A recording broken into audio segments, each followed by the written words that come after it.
वह कहनी यहाँ कि हमने के गरीबी से निकले के बाद आज जब पूछा था कि कौन समस्या ज्यादा बा। बैठिए भैया, बैठिए आप। अरे बैठिए ना, बैठिए बाबा, बैठ जाइए।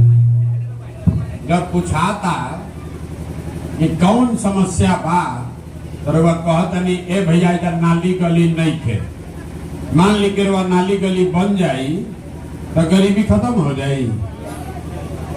देखी रउआ बुद्धि काहे रउआ गरीबी में फसल बानी। रउआ बुझाता कि हमरा गरीबी से निकले के बाद जब पूछाता का चाही तो वह कहता नहीं, भैया हमारा रोड बनवा दी तो रोड बन जाई तो राउर गरीबी खत्म हो जाई।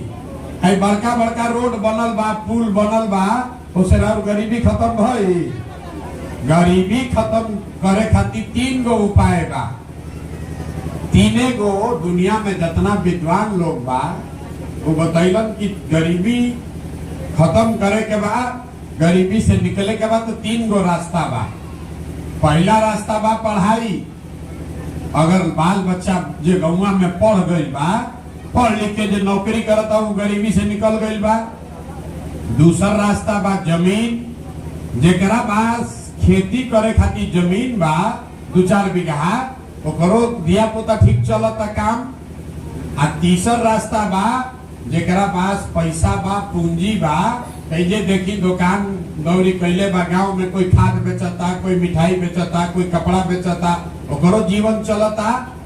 तो 3 गो रास्ता का बा। ओकरा घर के सामने रोड होके चाहे ना होके, अगर ओकर लड़का पढ़ लिख के नौकरी करे लागल तो वो गरीबी से निकल जाए।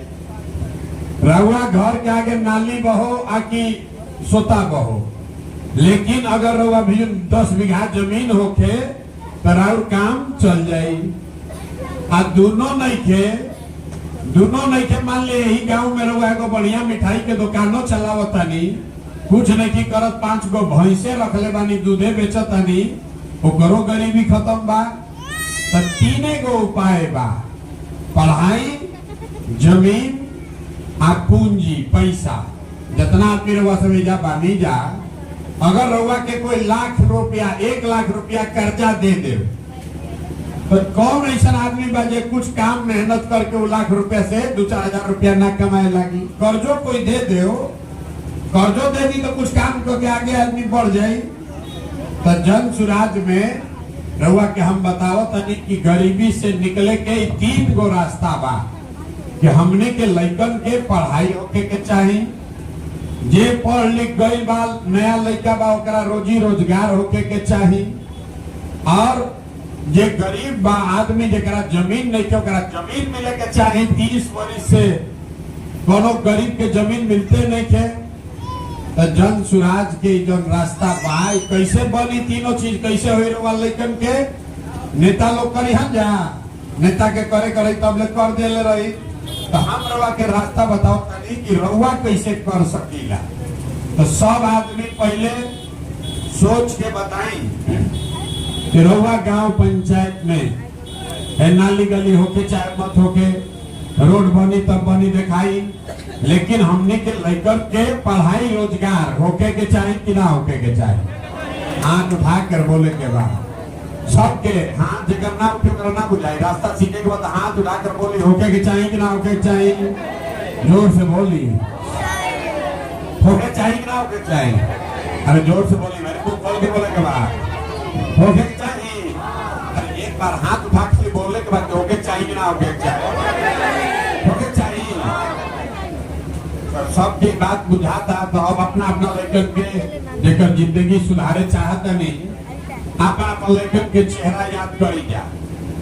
सब आदमी अपन लड़कन के चेहरा याद करी जा और अपना लड़कन के नाम पर ये बताई कि आप रउआ में से कौन आदमी ऐसा बा।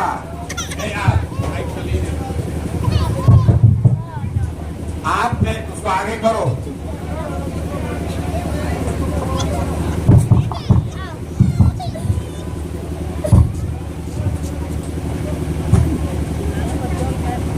रउआ सब अपना लड़कन के चेहरा याद करी, अपना लड़कन के नाम पर सोच के बताई रउआ में से के ऐसा बात जे अपना लड़कन के पढ़ाई रोजगार खातिर वोट देले बा।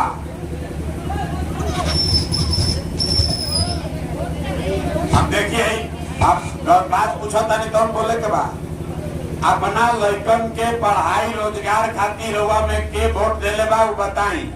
हम नहीं देले तो चुपचाप रहे। अपना लड़कन के नाम पर सोच के बताई कि अपना लड़कन के पढ़ाई रोजगार खातिर कभी रउआ जीवन में वोट देले बानी तो कैसे हो। रउआ रोटी खाए के बाद तो रोटी बनावे पड़ता, रउआ खिचड़ी खाए के बाद तो खिचड़ी बनावता नहीं। तो रउआ चाही का लड़कन के पढ़ाई रोजगार और वह नेता कहता नहीं कि नेता काम नहीं के करो और वह वोट कौना बात पर देता नहीं। रउआ वोट देता नहीं 5 किलो अनाज खाती, रउआ वोट देता नहीं मंदिर अयोध्या में राम जी के मंदिर बनावे खाती, रउआ वोट देता नहीं जाति के नाम खाती, रउआ वोट देता नहीं नाली गली खाती, रउआ वोट देता नहीं बिजली खाती, रउआ वोट देता नहीं मोदी जी के भाषण सुन के सिलेंडर के लालच में। रउआ वोट कोई के दी ही बात के ध्यान से सुन, यहाँ पर मत बतिए। जौना बात खातिर रउआ वोट देनी तो मिलते बा। रउआ अनाज खातिर वोट देनी तो 4 किलो अनाज मिलता। रउआ 400 रुपया पेंशन खातिर वोट देनी तो 400 पेंशन मिलता। रउआ नाली गली खातिर वोट देनी तो गांव में नाली गली कुछ बन गई बा। रउआ बिजली खातिर वोट देनी तो देखी घरे घर बिजली आई बा। रउआ सिलेंडर खातिर वोट देनी तो सिलेंडर घरे घर बटल बा। रउआ गुजरात के मोदी जी के भाषण सुन के वोट देनी तो गुजरात के गांव गांव में फैक्ट्री लाग गई। अब बिहार के लड़का गुजरात में जाके नौकरी मजदूरी करे लगलन। लेकिन अभी हमने के क्या कहनिया जा कि हमने के अपना लड़कन के पढ़ाई रोजगार खातिर आज तक वोट ना देनी जा। तो जौना चीज खातिर वोट देनी तो मिलता आ जौना चीज खातिर वोट नहीं दे वो नहीं के मिलत। अरे भाई अगर रउआ अपना लड़कन के चिंता ना करो तो दुनिया में कोई आदमी राउर लड़का के चिंता करी भाई? सोच के बताई करी?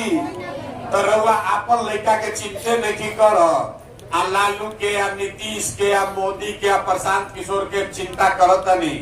तो जेकर चिंता करता नहीं ओकर लड़का पढ़ता। अभी हम रउआ के दिखावता नहीं कि रउआ अपन लड़का के चिंता बाकी ना। यानी हाथ उठा के बताई जा कि आपन आपन लड़का के रउआ चिंता बाकी ना। हाथवा उठा के बताई, झूठ नहीं के बोले कि हाथ पूरा उठावे के बाद रिकॉर्ड होता वीडियो में। जोर से बोलिए, अपने बच्चों की चिंता है कि नहीं है? है? सब गांव के आदमी बैठ के सब झूठ बोला था। रउआ कहनी अभी दिखावता नहीं जादू देखी। रउआ कहता नहीं कि हमनी के लड़कन के चिंता बा। हम अभी रउआ गांव में आई बानी, हमरा संगे चली देखी लड़का बैठल बा। सब रउरे घर गांव के लड़का बा।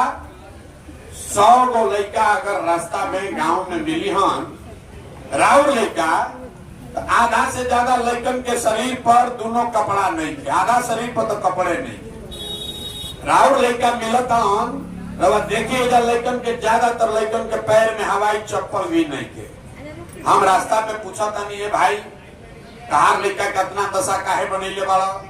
आदमी कहते है भैया इतना गरीब बानी कहाँ से कपड़ा पहनाई, कैसे खिलाई, कैसे पढ़ाई।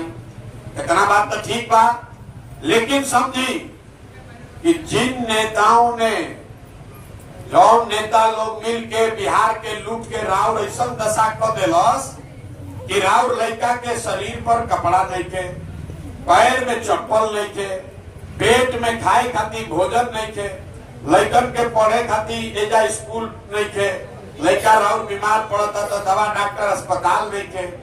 वही नेता अभी अहन 4 महीना के बाद वोट मांगे तो जितना आदमी अभी हाथ उठैले रहे इस सब आदमी फिर ए भाई हमारा जात वाला हवन, ए भैया मंदिर बनावे के बा, ए भाई मुर्गा भात खिलावताड़न, ए भैया 500 रुपया बांटताड़न। अब फिर ये हथवा काहे उठवैनी है?